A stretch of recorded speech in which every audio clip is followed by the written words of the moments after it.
సమకాలీన రాజకీయాల్లో ఎన్టీఆర్ది చెరగని ముద్ర. స్వర్గస్థుడై 13 ఏళ్లు గడిచినా ఆయనకున్న ప్రజాదరణ వన్నె తగ్గనిది.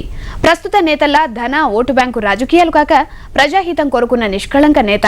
పేదవాడి సంక్షేమానికి చిరునామా ఆయన. కూడు గుడ్డ గూడు అన్న 3 మాటలతో సగటు జీవికి సామాజిక భద్రత అందించిన మహనీయుడు. మానవత్వాన్ని మించిన దైవం లేదు, సమాజమే దేవాలయం, పేదవాడే దేవుడు అన్న సిద్ధాంతంతో రాజకీయాలు నడిపి తెలుగు జాతికి ఉనికి గుర్తింపు తెచ్చిన ఘనత ఎన్టీఓడిదే. ఇవాళ ఎన్టీఆర్ వర్ధంతి సందర్భంగా మహానేత రాజకీయ జీవితంపై ప్రత్యేక కథనం ఇప్పుడు చూద్దాం.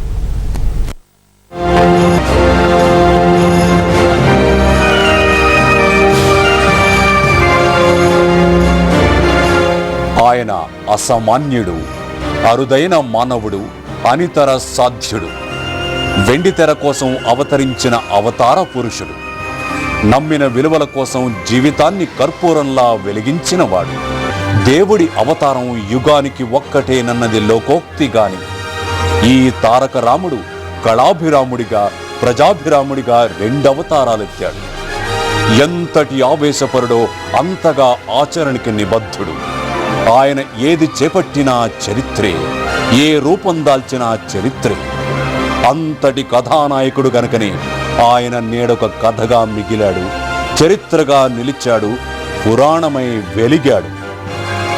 తెలుగు తేజస్విగా, కళా తపస్విగా, చిరయశస్విగా ప్రజల మదిలో పదిలంగా ఉన్నాడు. ఆయనే నందమూరి తారక రామారావు. వెలుగు జాతి మనది, నిండుగా వెలుగు జాతి మనది. తెలుగు జాతి మనది, నిండుగా వెలుగు జాతి మనది. కృష్ణా జిల్లాలోని మారుమూల గ్రామం నిమ్మకూరు. విజయవాడకు 48 కిలోమీటర్ల దూరంలో బందరుకు ఆవలి ఒడ్డునున్న ఆ గ్రామంలోని 1923 మే 28 స్వాతి నక్షత్ర శుభగడియల్లో ఎన్టీఆర్ జన్మించారు. పెద్దమ్మ పెదనాన్నల సంరక్షణలో వ్యక్తిత్వం వికసించింది. బెజవాడ గాంధీ మున్సిపల్ హైస్కూల్లో విద్యాబుద్ధులు నేర్చుకున్నారు. ఆ రోజుల్లోనే హోటళ్లకు పాలు పోయడం ద్వారా శ్రమ విలువని గ్రహించారు. ఇంటర్లో విశ్వనాథ సత్యనారాయణ గారి వద్ద తెలుగు పాఠాలు నేర్చి భాషాభిమానాన్ని మనసులో నింపుకున్నారు. 20వ ఏట మేనమామ కుమార్తె బసవతారకంతో పెళ్లి జరిగి ఓ ఇంటివారయ్యారు. గుంటూరులో BA పూర్తి చేశారు. ఏసీ కాలేజీలో ఉన్నప్పుడే సినిమా వైపు చూపు సారించారు. ఆ తరువాత చేస్తున్న సబ్ రిజిస్ట్రార్ ఉద్యోగాన్ని సైతం వదులుకొని సినీ రంగంలోకి అడుగు పెట్టారు. అలా తెలుగు వెండితెరపై ఆయన అరంగేట్రం 1949లో జరిగింది.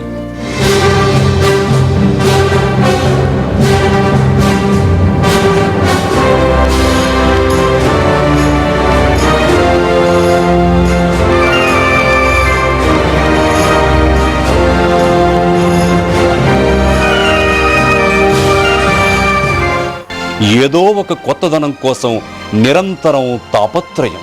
విశ్రమించడం ఆయనకు అలవాటు లేదు. అనుకున్నది సాధించే వరకు పట్టువదలని విక్రమార్కుడిలా మారిపోవడం, లక్ష్యం అందుకునే వరకు రాజీలేని కృషి. జీవితమంతా ఇలాగే సాగింది. సినిమా రంగంలోనూ ఆయనకు ఆయనే సాటి.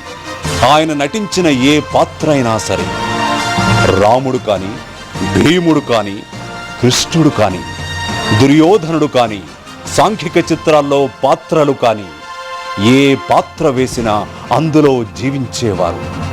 ఆయా పాత్రల స్వభావాన్ని నరనరాన జీర్ణించుకునేవారు, అందులో లీనమయ్యేవారు.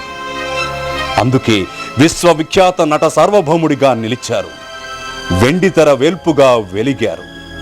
నీవు నీ అన్నదమ్ములు కూడా కృతజ్ఞతా శూన్యులు, అహంకార పూరితులు అని తెలియక మా సుభద్రను నీకిచ్చి వివాహము చేసి అటు అన్నగారికి ద్రోహినై ఇటు ఆత్మవంచకుడనైనానని ఎప్పుడు చింతించుచున్నాను. నేటికి ఆయనకు సాటి రాగల మరో నటుడు లేడంటే అతిశయోక్తి కాదు. సినిమా రంగంలో ఆయన వేసిన పాత్రలు ఆయన జీవితాన్ని ప్రభావితం చేశాయి. ఆ కష్టాలు కడగండ్లు ఆయన్ని విచలితుణ్ణి చేశాయి.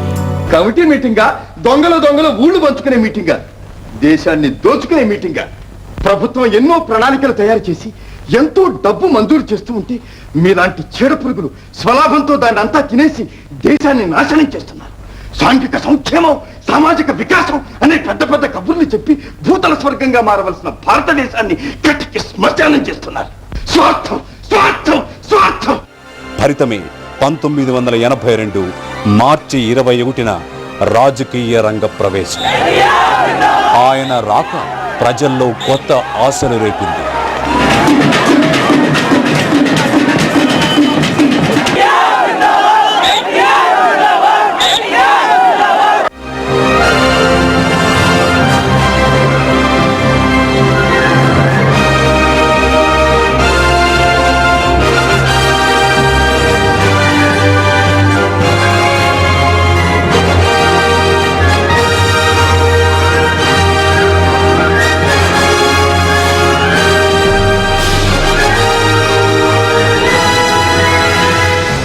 ఇన్నాళ్లకు తమ కష్టాలు తొలగించే కొత్త నేత వచ్చాడని వారు నమ్మారు. అందుకే 9 నెలలకే అధికారాన్ని అప్పగించారు. అది వమ్ము చేయకుండా ఆయన తెలుగునాట అనేక సంస్కరణలకు ఆద్యుడయ్యారు. కుళ్ళిపోయిన అనేక పాత వ్యవస్థల్ని కూకటి వేళ్లతో పెకిలించారు. అన్యభూమి నా దేశం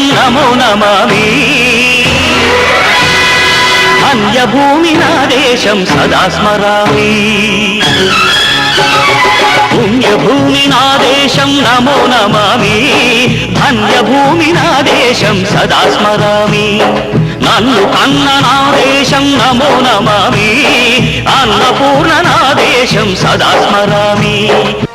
కాంగ్రెస్ కు వ్యతిరేకంగా దేశంలో ప్రత్యామ్నాయ రాజకీయాలను సృష్టించిన అరుదైన నేత ఎన్టీఆర్. ఆ పార్టీతో ఆయనది రాజీ లేని పోరు.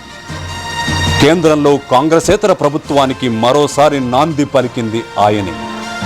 ఇవన్నీ ఒంటి చేత్తో మొక్కవోని ధైర్యంతో చేసిన ఘనత ఎన్టీఆర్దే. ఆయన సమాజాన్ని శ్వాసించారు, శాసించారు, ఎదిరించారు, పోరాడారు. పోరాడుతూ కన్ను మూశారు. ఆయన జీవితం యావత్తు ఆరాట పోరాటాలమయం. 1996 జనవరి 18 దాకా, అంటే తుదిశ్వాస వరకు ధీరోదాత్తంగా ప్రజల మనిషిగా జీవించారు. ప్రజారాముడిగా, తెలుగింటి రాముడిగా తరలి వెళ్ళారు.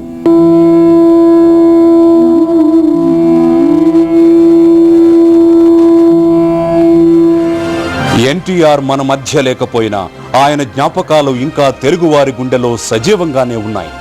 ఆయన పాలనా ఫలాల్ని ప్రజలు ఇప్పటికీ అందుకుంటున్నారు. ప్రతి పార్టీ, ప్రతి నేత ఇప్పటికీ ఆయన జపం చేస్తున్నారు.